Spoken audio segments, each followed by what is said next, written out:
4분기 2가 성경 교과입니다. 희생 제물과 엄숙한 절기들.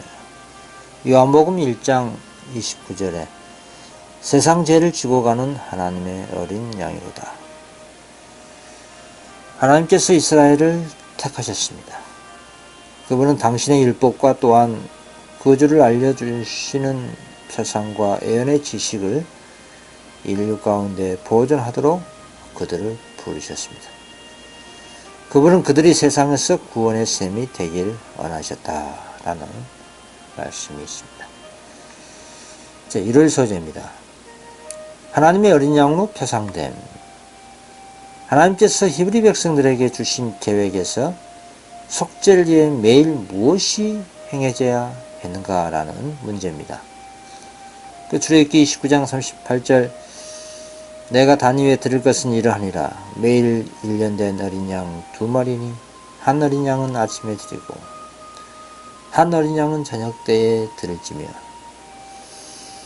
한 어린 양의 고 밀가루에 바 10분 1과 찍은 기름 흰에 4분 1을 더하고 또 전제로 포도주 흰에 4분 1을 더할지며 한 어린 양은 저녁 때에 드리되 아침과 일반으로 소제와 전제를 그것과 함께 드려 향기로운 냄새가 되게 하여 여호와께 화제를 삼을지니 했습니다. 그렇습니다. 하나님께서 모세를 통하여 상징과 표상적 봉사의 하나하나에 대하여 매우 분명하고 자세한 지시를 주셨습니다. 이 성소의 봉사는 매일의 봉사와 연례적인 봉사의 두 부분으로 구성되어 있었습니다. 특히 매일의 봉사는 성막에 떨어 있는 번제단과 성소에서 수행되었고 연례적인 봉사는 지성소에서 거행되었습니다. 이 매일의 봉사는 아침 저녁으로 드리는 번제와 금향단에 향기로운 향을 드리는 일과 개인들의 죄를 위한 특별한 제사로 구성되어 있었습니다. 그 외에 또 안식일과 얼삭과 특별한 절기를 위하여 드리는 제사가 있었습니다. 아침과 저녁마다 1년 된 어린 양을 적당한 소제물과 함께 제단 위에서 불살랐습니다. 이것은 그 민족이 매일 하나님께 헌신하고 그리스도의 속죄의 피에 끊임없이 의지한다는 것을 상징하십니다. 이 성소의 봉사를 위하여 드려지는 제물은 모두 흠이 없어야 한다고 하나님께서 명백하게 명령하셨습니다. 제사장들은 희생 제물로 가져온 모든 짐승들을 검사하여 흠이 발견되는 것은 모두 거절하였습니다.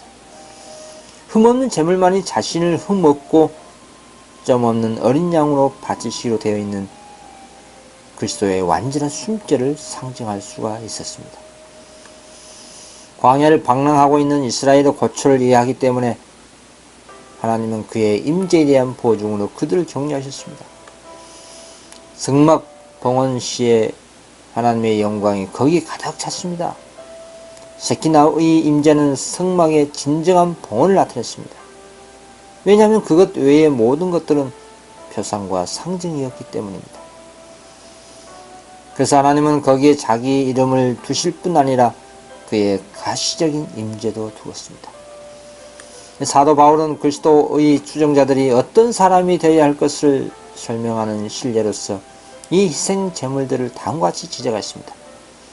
그러므로 형제들아 내가 하나님의 모든 자비하심으로 너희를 권하노니 너희 몸을 하나님이 기뻐하시는 거룩한 산 제사로 드리라. 이는 너희의 드릴 영적 예배라고 말했습니다. 우리는 하나님께 봉사하기 위하여 자신들을 바쳐야 하며 될 수 있는 대로 거의 완전한 제물이 되도록 노력해야 할 것입니다. 하나님께서는 우리가 드릴 수 있는 최선의 것보다 못한 것은 무엇이든지 기뻐하지 않으실 것입니다. 온 마음으로 하나님을 사랑한 사람들은 생애의 최선의 봉사를 그분께 드리고자 할 것입니다. 다음은 5일 소재입니다. 여호와께 거룩함. 그 가번에 하나님께서는 그분의 제7일 안식일을 죄로부터 구원하시려는 그분의 계획을 상징하는 연례 절기의 안식일들로부터 어떻게 구별하셨는가라는 문제입니다. 레위기 3장 1절에 여호와께서 모세에게 일러 가라사대 이스라엘 자손에게 고하여 이르라 너희가 공포하여 성일 삼을 여호와의 절기는 이러하니라.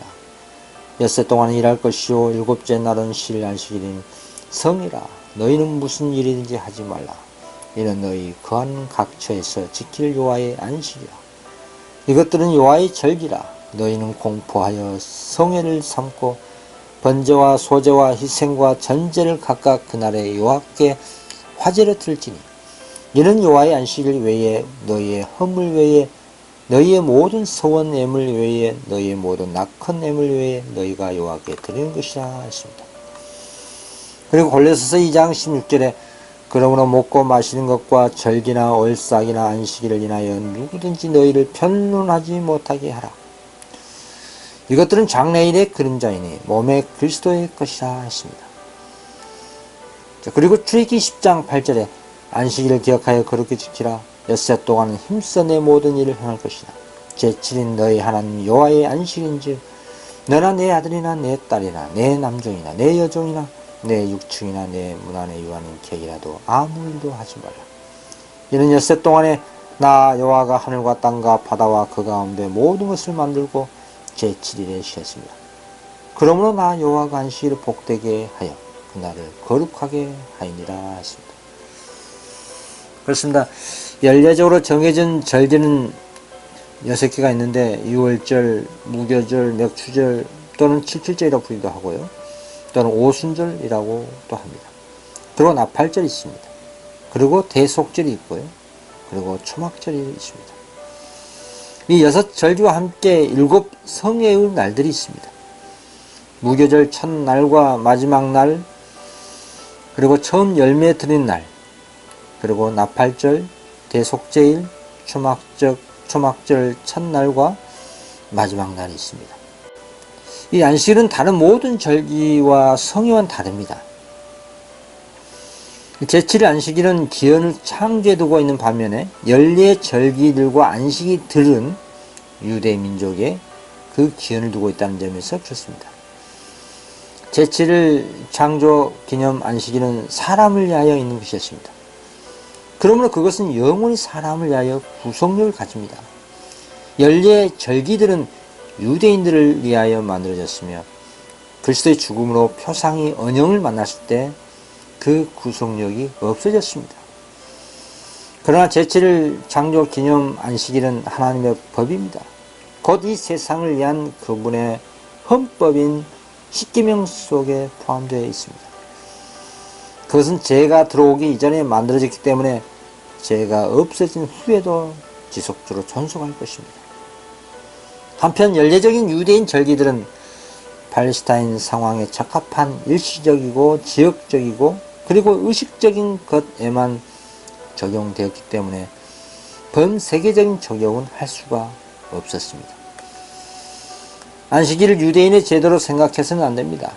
따라서 그것은 유대 민족에 함께 소멸되지 않는다는 것을 확실히 하기에 예수님께서는 분명하게 역설을 하셨습니다. 안식일은 사람을 위하여 있는 것이요. 그리고 더 붙였습니다. 이러므로 인자는 안식일에도 주인이다.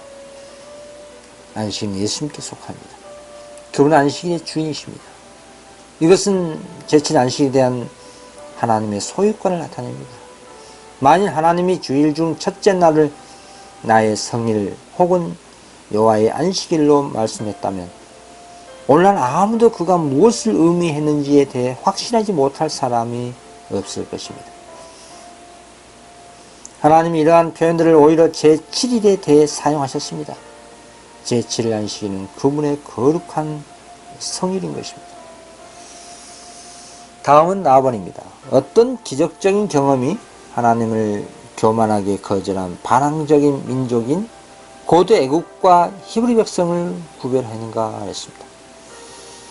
출애굽기 12장 3절에 너희는 이스라엘 회중에게 고하 이르라 이달 열흘에 너희 매인 이 어린 양을 취할지니 각 가족대로 그 식구를 위하여 어린 양을 취하되 그 어린 양에 대하여 식구가 너무 적으면 그 집의 이웃과 함께 수를 따라서 하나를 취하며 각 사람의 식량을 따라서 너희 어린 양을 계산할 것이며 너희 어린 양은 흠 없고 일련된 수컷으로 하되 양이나 염소 중에서 취하고 이달 14일까지 간증하였다가 해질 때에 이스라엘 회중이 그 양을 잡고 양을 먹을 집 문 좌우 설주와 임방에 바르고 그 밤에 그 고기를 불에 구워 무교봉과 쓴 나물과 아울러 먹되. 그렇습니다. 이스라엘 백성이 해야 할 일이 여기에 있었습니다. 그들이 해야 할 일은 하나님께서 그들에게 가져다 주신 이 대한 구원에 있어서 그들의 행위로 그것들을 증명하고 자신들의 믿음을 나타내야 한다는 것이었습니다. 그들이 애굽인들에게 임할 하나님의 크신 심판을 피하기 위해서는 자신들의 집에 양의 피를 발라야 했습니다. 그리고 이스라엘 백성은 자기 자신과 자녀들을 애굽 사람들과 분리시켜서 그들 자신의 집에 모아둘 것을 요구받았습니다.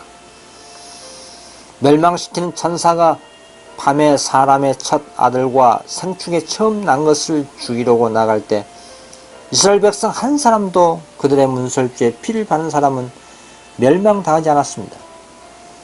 이같이 하나님의 명령에 따라 양의 피를 문에 바른 이스라엘 백성과 그러하지 않은 애굽 사람과 완전히 구별되었던 것입니다.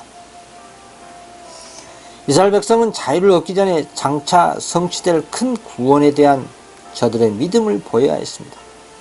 피의 증거를 저희 집에 두어야 하였으며 저들은 자신들과 가족들을 애굽 사람들과 분리시켜 저희 집안에 모여 있어야만 하였습니다.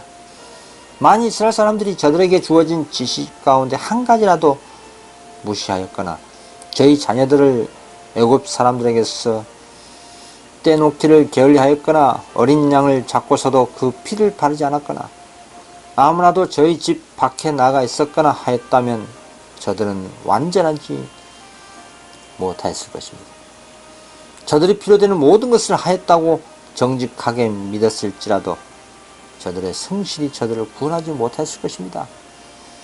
하나님의 지시를 따르지 않은 사람들은 모두 멸망시키는 자의 손에 의하여 저희 장자를 잃을 것이었습니다. 백성은 순종으로 저들의 믿음을 증거하여야 했습니다.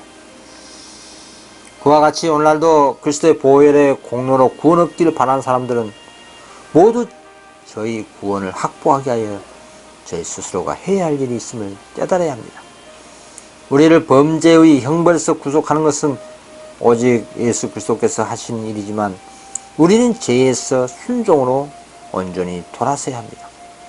사람은 행함으로가 아니요 믿음으로 구원을 얻습니다. 그러나 그의 믿음은 그의 행함으로 증거가 되어야 합니다.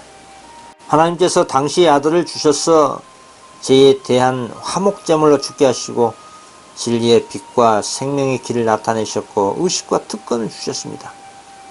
그러므로 인간은 이 구원하는 방편들과 더불어 협력해야 하고 하나님께서 준비해 두신 도움을 감사한 마음으로 선용해야 하고 하나님의 모든 요구들을 믿고 순종해야 하는 것입니다. 다음은 답은입니다. 이 사건은 어떻게 기념되어야 했습니까? 출애굽기 12장 14절에 너희는 이 날을 기념하여 여호와의 절기를 삼아 영원한 규례로 대대에 지킬지니라. 레위기 3장 5절 정월 14일 저녁은 여호와의 유월절이요 했습니다. 그렇습니다. 유월절은 기념적인 동시에 모형적이고 애굽에서 구원받은 과거를 가리킬 뿐만 아니라 장차 예수님께서 그분의 백성을 죄의 속박에서 석방하시고자 하는 더 큰 구원을 예표하는 것이었습니다. 희생제물로 바쳐진 새끼 양은 우리들의 구원의 유일한 희망이신 하나님의 어린 양 곧 그리스도를 나타냅니다. 사도는 우리의 유월절 양 곧 그리스도께서 희생이 되시니라고 말합니다. 한편 유월절 양을 잡는 것만으로는 넉넉지 않았습니다. 그 피를 문설주에 발라야 했습니다. 그처럼 그리스도의 보혈의 공로가 우리 각자 영혼에게 적용되어야 하는 것입니다.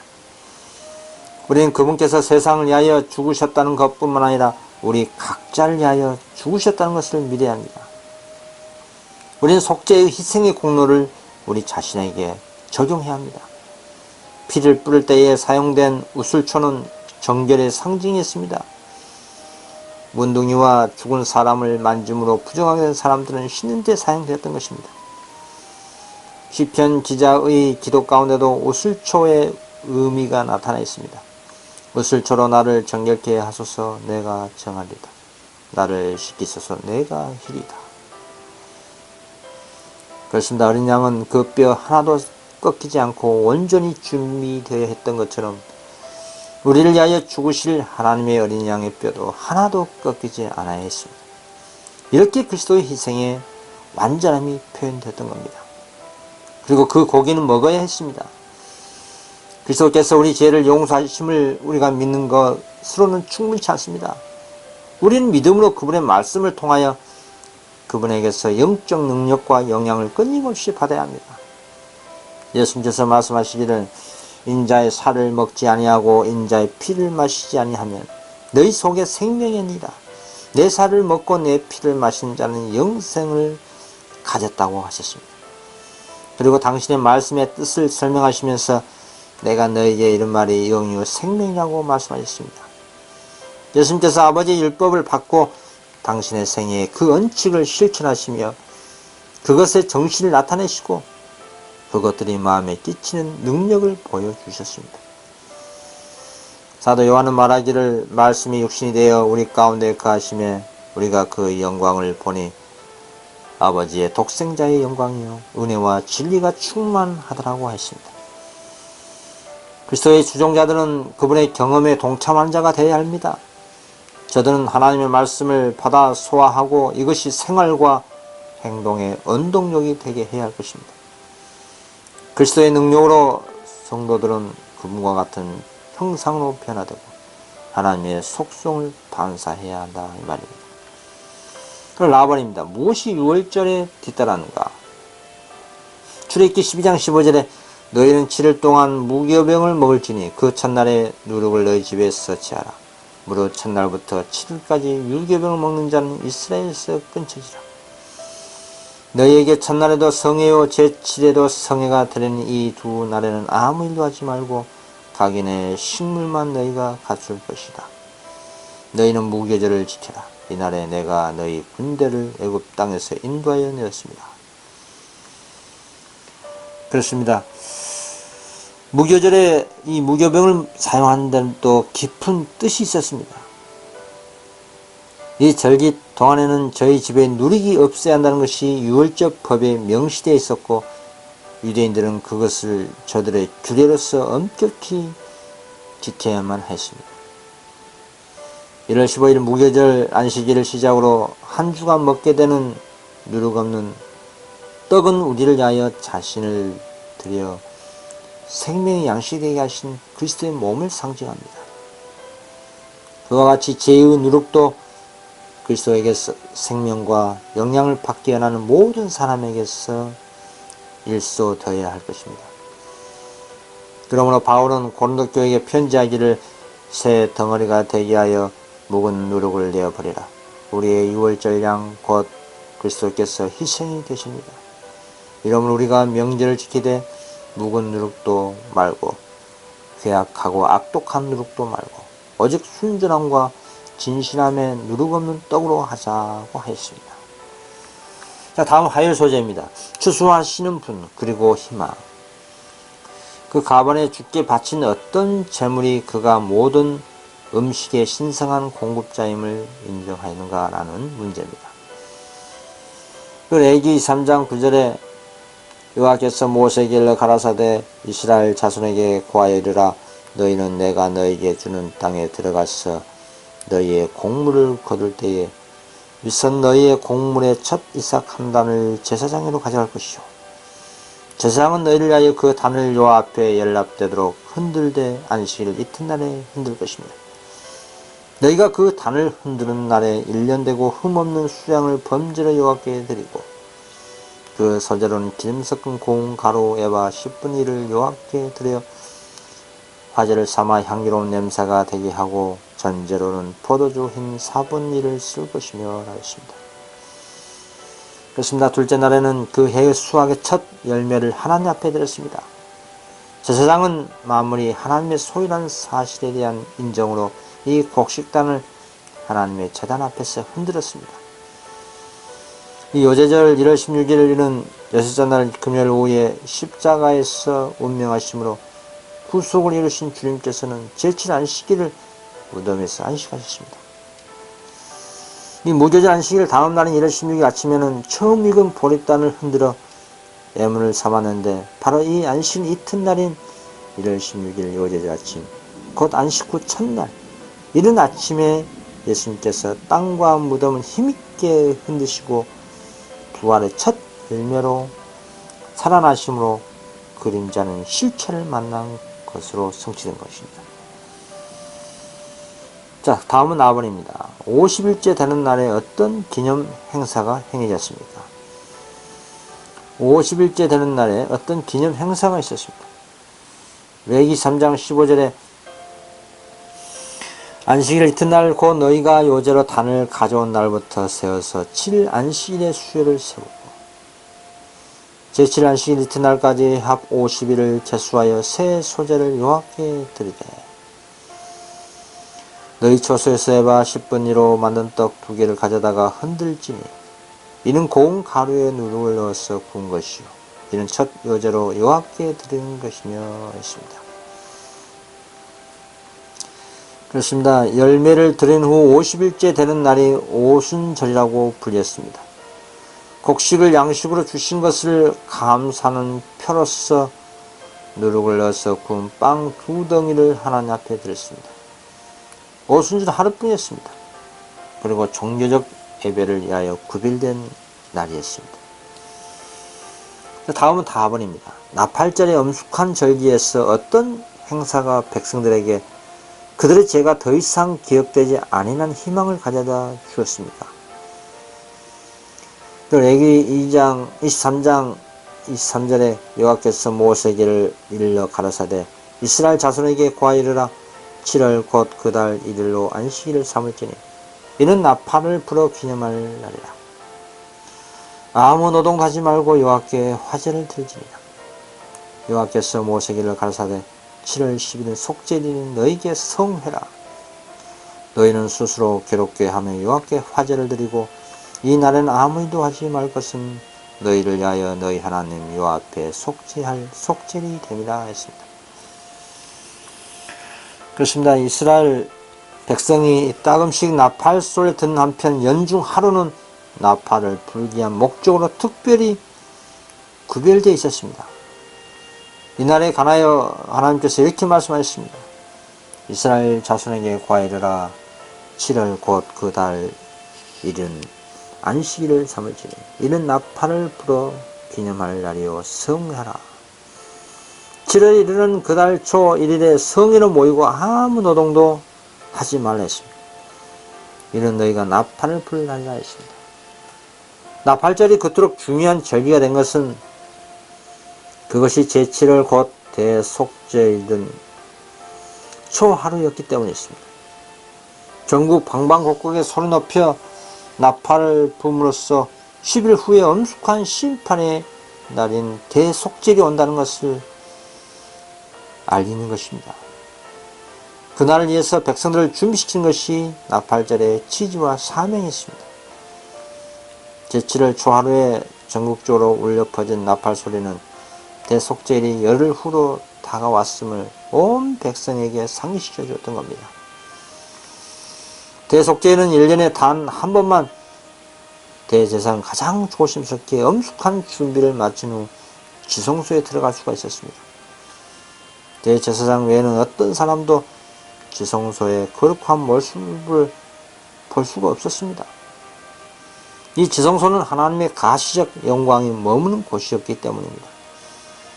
대제사장은 항상 엄숙하고 두려운 마음으로 지성소에 들어갔고 백성들은 엄숙한 침묵 가운데 대제사장이 지성소에서 나오기를 기다렸습니다.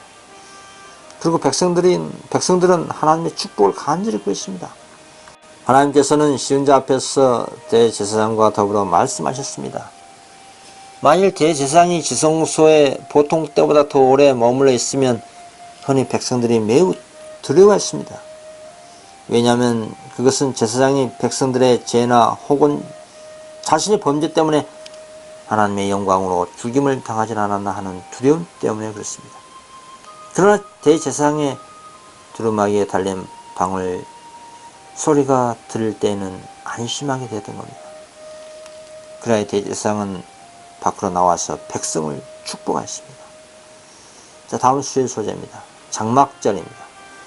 유대인의 마지막 절기에서 어떤 일이 일어났으며 왜 그것은 즐거운 행사였는가 했습니다.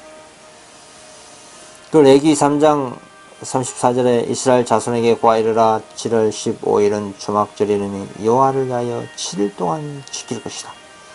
첫날에는 성회가 있을지니 너희는 아무 노동도 하지 말지니 7일 동안에 너희는 화제를 여호와께 드릴 것이요 제8일에도 너희에게 성회가 될 것이니 화제를 여호와께 드릴지니 이는 거룩한 대회라. 너희는 아무 노동도 하지 말지라 했습니다. 그 레기 3장 43절에 이는 내가 이스라엘 자손을 애굽 땅에서 인도하여 내던 때에 초막에 거하게 한 줄을 너희 대대로 알게 함이라. 나는 너희 하나님 여호와니라 했습니다. 그렇습니다. 이스라엘 연례 절기들 중 이 가을 축제의 마지막 경축 행사는 초막절 행사였습니다. 이것은 그 엄숙한 심판의 절기인 대속절이 있은 지 닷새 만에 7월 제15일부터 22일까지 8일간 거행되었습니다. 7월 15일은 초막절인 여호와를 위하여 7일 동안 지킬 것이다. 첫날에는 성회가 있을지니 너희는 아무 노동도 하지 말지니 7일 동안에 너희는 화제를 여호와께 드릴 것이요 제8일에도 너희에게 성회가 될 것이며 화제를 여호와께 드릴지니 이는 거룩한 대회라. 제7월 1일에 나팔절로부터 시작된 해계의 10일간이 대속절의 행사로서 끝나고 그 날의 긴장과 그 후의 감격이 감사와 찬송으로 표현된 것이 초막절의 경축 행사인 것이었습니다. 다시 말해서 이 초막절은 개인과 민족이 구원을 경험하고 나서 느낀 즐거움의 대축제였습니다. 뿐만 아니라 초막절은 또한 한 해의 맨 마지막 절기로서 그 해의 추수를 허락하신 하나님께 감사를 드리는 일종의 추수감사절이기도 했습니다. 너희 타작마당과 포도주 틀에 소출을 수장한 후에 7일 동안 초막절을 지킬 것이고 내 하나님 여호와께서 내 모든 물상과 내 손을 댄 모든 일에 복 주실 것을 인하여 너는 온전히 즐거워할지이다. 이 장막절은 히브리인들의 광야에서의 순례상을 기념하여 통하여 행하여졌습니다. 이 위대한 축제가 계속되는 동안 사람들은 그들의 집을 떠나서 종려 가지와 신의 버들로 만든 초막에 거하여 했습니다. 이 초막들은 길거리나 성전 마당이나 지붕 위에 세워졌습니다. 예배자들은 거룩한 노래와 감사로 이 명절을 경축했습니다. 사방팔방으로 흩어진 이들 녹색 초막은 매우 그림 같은 그런 모습을 보여줬습니다. 이 한마디로 초막절은 구원의 즐거움과 추수의 기쁨을 경축하는 온 백성이 힘을 합하여 참여하는 거족적인 그런 행사였습니다. 다음 목요일 소재입니다. 구원의 상징. 갑은 고대 이스라엘의 절기들을 숙고하면서 우리는 무엇을 깨달아야 하는가? 로마서 15장 4절에 무엇이든지 전에 기록한 바는 우리의 교훈을 위하여 기록된 것이니 우리로 하여금 인내로 또는 성경의 안위로 소망을 가지게 합니다. 요한복음 1장 29절 이튿날 요한이 예수께서 자기에게 나아오심을 보고 가로되 보라 세상 죄를 지고 가는 하나님의 어린 양이로다. 그렇습니다. 유월절, 무교절, 요제절, 오순절, 나팔절, 대속제절, 장막절 같은 저들의 절기와 또 이 해집의 행사들은 하나님께서 당신의 백성들에게 위탁하신 진리를 선포하기 위한 것이었습니다. 이러한 집회에서 백성들은 사명적인 기쁨과 즐거움을 나타내고 저들의 특권과 저들의 주님께서 베푸신 은혜의 접대에 감사를 표했던 겁니다. 이래하여 이스라엘 백성은 하나님을 모르는 세상에게 주님께서는 당신을 의리하는 사람들을 저버리지 않으시는 사실을 보여줄 수가 있었습니다. 내 영혼아 내가 어찌하여 낭망하여 어찌하여 내 속에서 불안하여 하는가. 너는 하나님을 바라라. 나는 내 얼굴을 도우시는 내 하나님을 오히려 찬송하리로다 했습니다. 이스라엘 백성들의 역사가 기록된 것은 세상의 끝을 가까이 두고 있는 오늘날 그리스도인에게 경고와 교훈을 주기 위해서입니다. 오늘날 구원의 진리 안에 굳게 서서 하늘 가나안에 들어갈 사람은 예수 그리스도의 경고의 기별을 받아줄 것입니다. 오늘 성경 독과 공부 마치도록 하겠습니다. 감사합니다.